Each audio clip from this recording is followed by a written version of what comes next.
Hey everyone, I'm doing something a little bit different this week. Today I have Nina. Not only is she the founder of Delfina Athletics, which is a custom gear company, but she is also a 3-time Olympian in swimming. And so today I'm going to ask her a couple of questions, kind of tie it all into triathlon, and let's get started. Let's do it. Okay, so Nina, let's kind of turn on your experience as an Olympian kind of brain, bring that all back again. Yep. And for people who are getting into triathlon, or maybe you've been in triathlon for many years, but your swim is just not where you want it to be, you want to get stronger, you want to get faster, kind of what are a few tips that you would give triathletes who want to get stronger, faster in the water? Let's say they're at least like an intermediate type of swimmer. Mm-hmm. How long do we have? No, I'm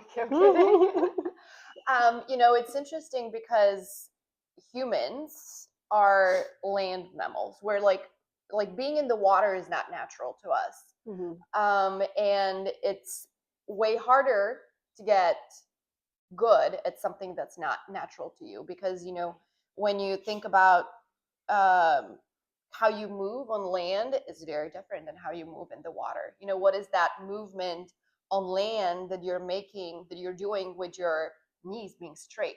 Like nobody walks like that. Right.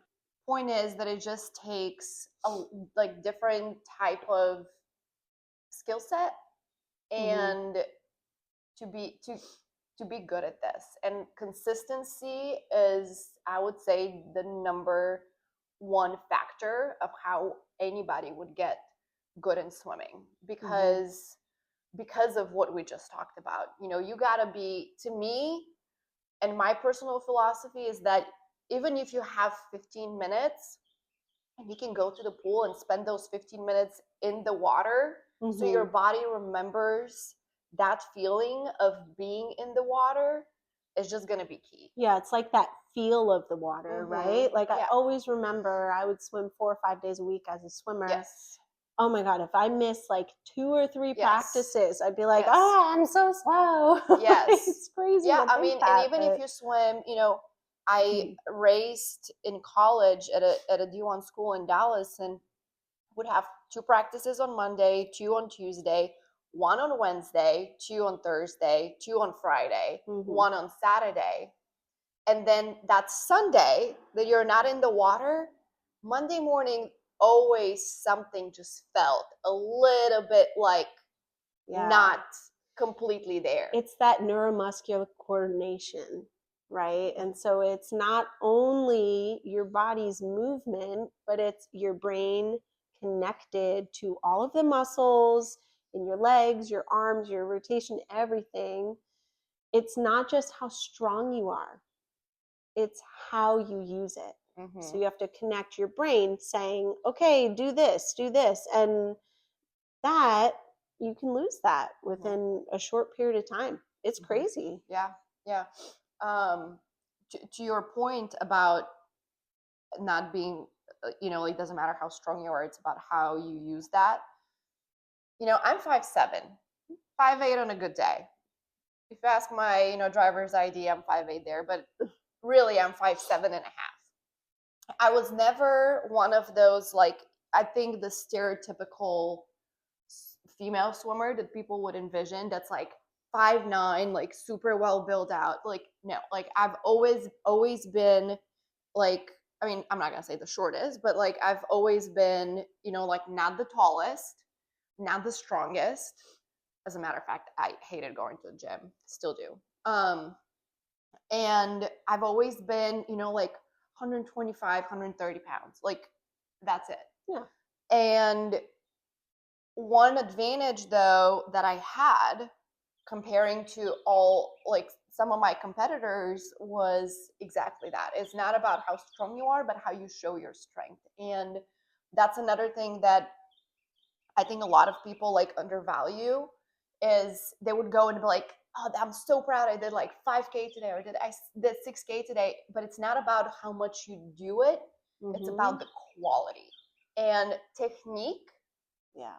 is the determining factor of how good you get in swimming. It's not about, back in the day, I feel like, when I was growing up in Eastern Europe, by the way, like very hardcore system of building out like athletes. And we would be swimming like 8K in the morning, 7K in the afternoon. Wow. Yeah, it was insane. I mean, like as a fifth grader, fifth, sixth grader, like these were my practices. Yeah. And I think now what science and data is showing us that it's not the quantity, it is the quality. Yeah. I mean, I was at Endurance Exchange a couple of weeks ago, and Rowdy Gaines was the keynote speaker, that's like right. The voice of swimming in the US. For those of you who don't know, he comments on every single world championship, Olympic trials, Olympics for swimming.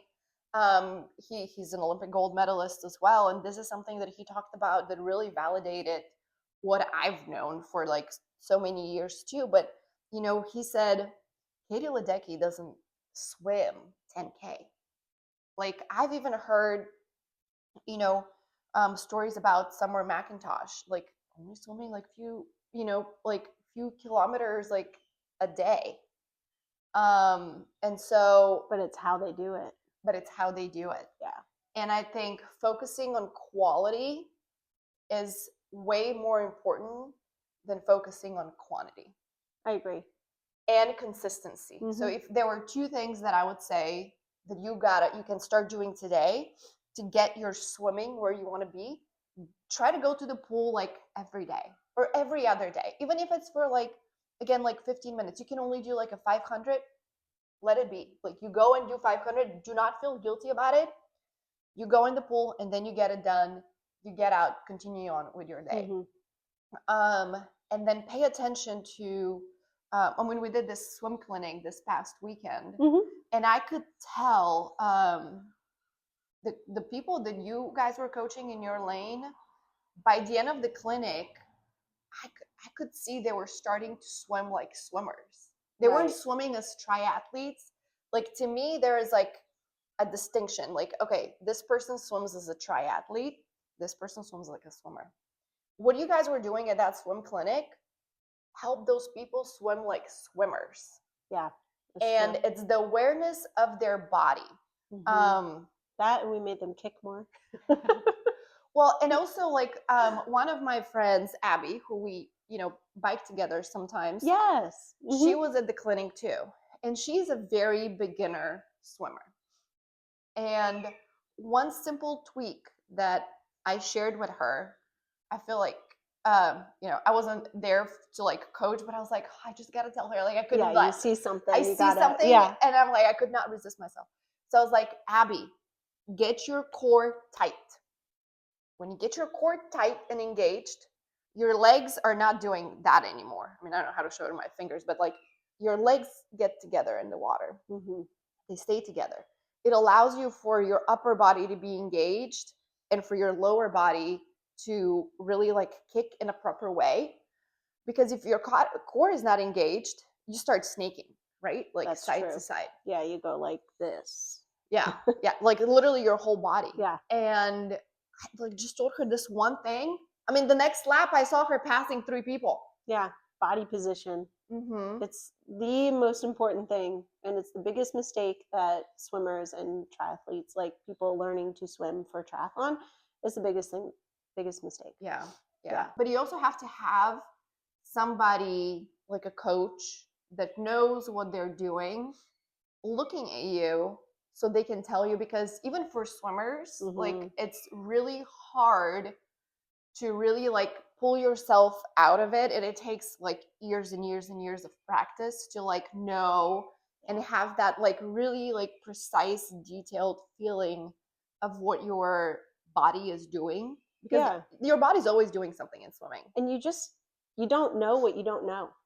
Yes. Yeah. So, like, yes. You go in and you swim and you're crossing over, and anyone would notice that, like as a trained eye. Mm-hmm. But if you don't know that you are crossing over because it doesn't feel that way, then how are you going to know? Yeah. So that's why it's so valuable to have either like a video feedback or in-person type of feedback. Mhm. Yeah. So those are great tips.